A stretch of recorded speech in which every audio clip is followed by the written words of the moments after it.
Ganpati Bappa Moria! In this video, let us make a special cake for Bappa this year, adorned with edible silver foil, rich saffron strands, kishori pistachios, aromatic dried rose petals. This cake is an exotic saffron cake soaked in saffron milk and filled with a moist yet very traditional coconut jaggery filling, which is usually the filling for making a traditional modak. And now let us start by preparing the cake pan. Oil or butter the pan and dust it with flour from all sides to coat it evenly. I am using this cake mold that is generally used to make a doll cake or a Barbie cake.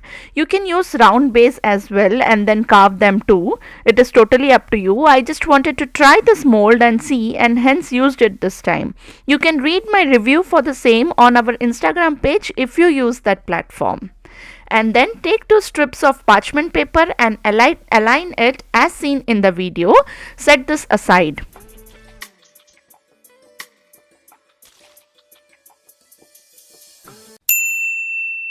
Next, let us move on to preparing the cake batter. Sieve together all-purpose flour, that is maida, baking powder, baking soda, cardamom powder and salt. Set this aside.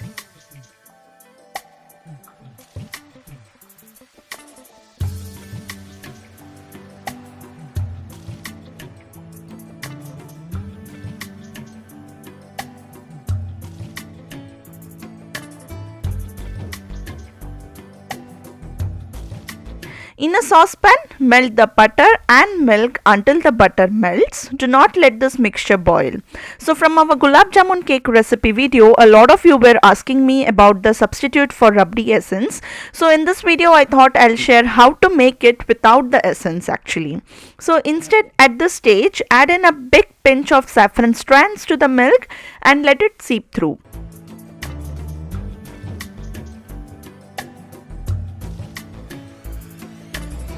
Finally, in a separate bowl, whisk together yogurt and sugar until homogeneous, say about for a minute or so.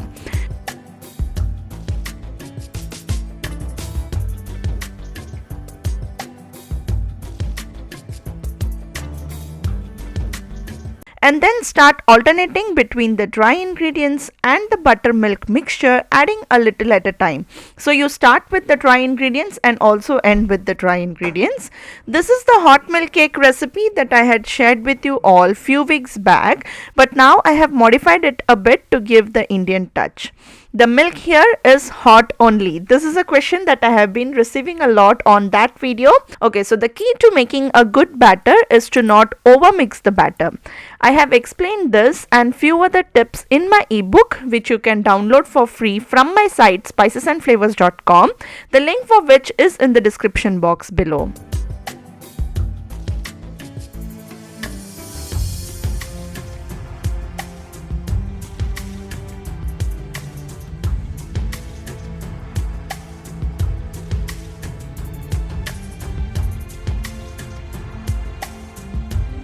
Okay, so once the cake batter is formed, all you have to do is simply transfer it to the prepared cake pan, bake in a preheated oven of 180 degrees Celsius for 60 to 65 minutes or until a skewer inserted in the center comes out clean. Now let this sit in the pan itself for 3 minutes, then release to cool it completely on the wire rack.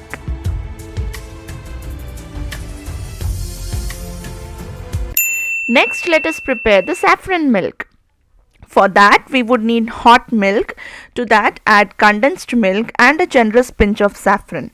Mix and let it cool to room temperature before adding it to the cake.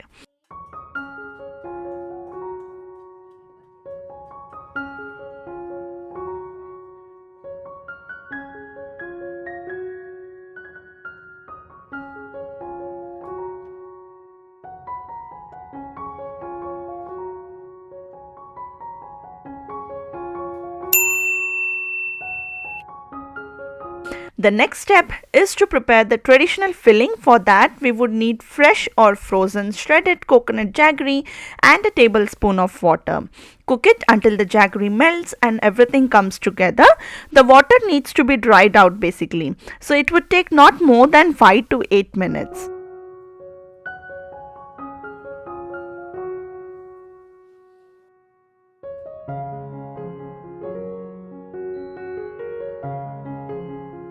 Once cooked, switch off the flame and add cardamom powder. Take it off the flame, give it a quick mix, and let us also add in some sliced almonds. This is optional, you can skip it, but this would give a nice texture to our cake.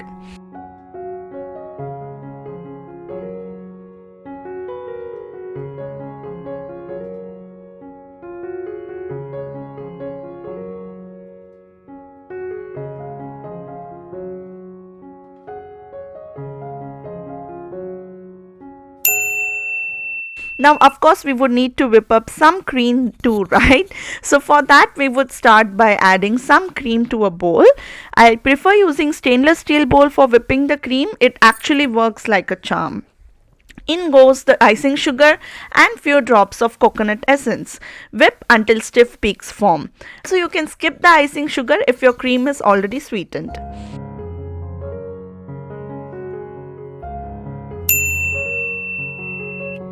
Now finally it's time to assemble everything, right? So let us start by trimming the cake and also dividing it into 3 even layers.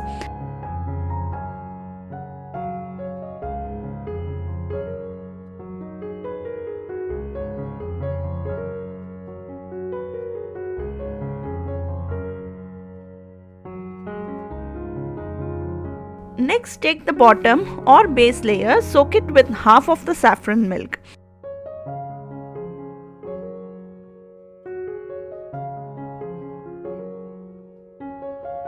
Add in a layer of whipped cream. Make an edge as to hold the coconut mixture in the center.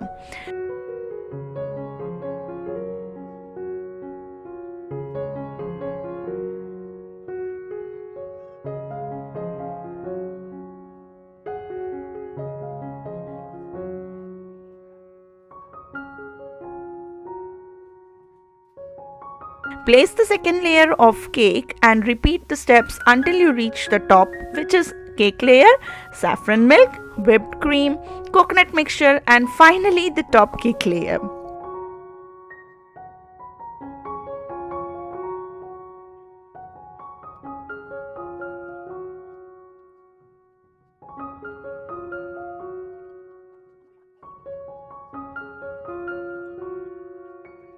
Then using the leftover cream, crumb coat the cake well.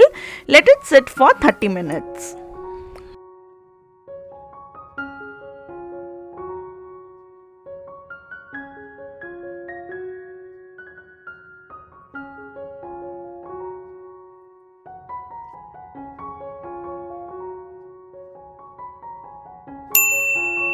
Meanwhile, let us prepare the frosting to go on top. This is my favorite stabilized whipped cream frosting. The detailed recipe is already given on the channel. I'll leave a link in the description box or in the iCard above if you would like to have a look. Okay, so we will start by creaming the cream cheese until it is soft and smooth. Scrape the bowl and then whipping continuously, add in the cream in a steady motion. Add the icing sugar, yellow food coloring and coconut essence and whip till stiff peaks form.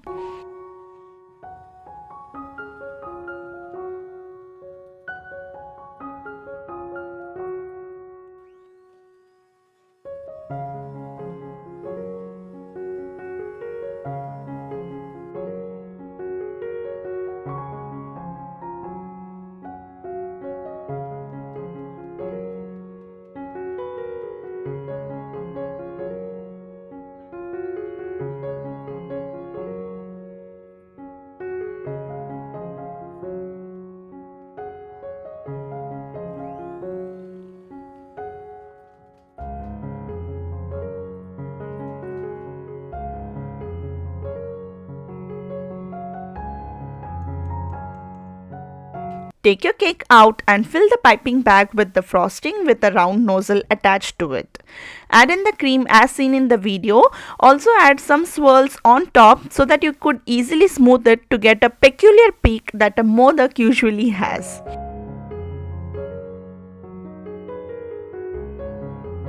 Then using an OHP sheet like this, also known as acetate sheets, smooth the cake out. This sheet can be easily found in any shops for as less as 10 rupees actually. So take your time to smooth the cake evenly to get the desired shape.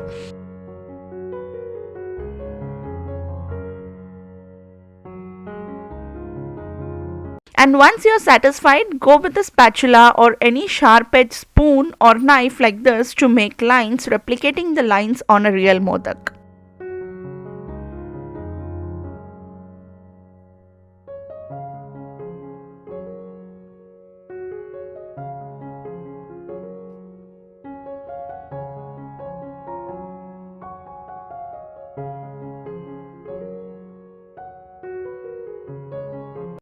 Decorate as you like and tada! Your Ganpati special modak cake is already giving you the taste and feel of eating a classic modak in every single bite.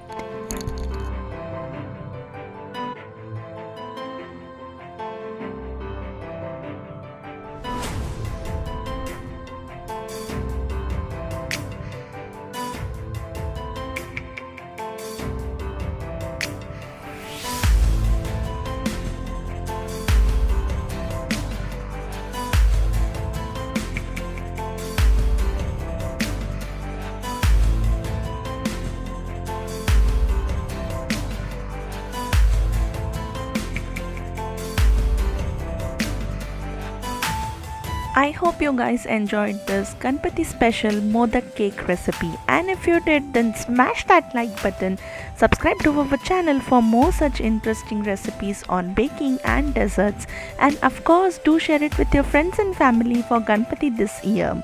Comment below and let me know what special are you going to make this festive season, and I will see you soon with yet another one. Until then, this is Sushma signing off.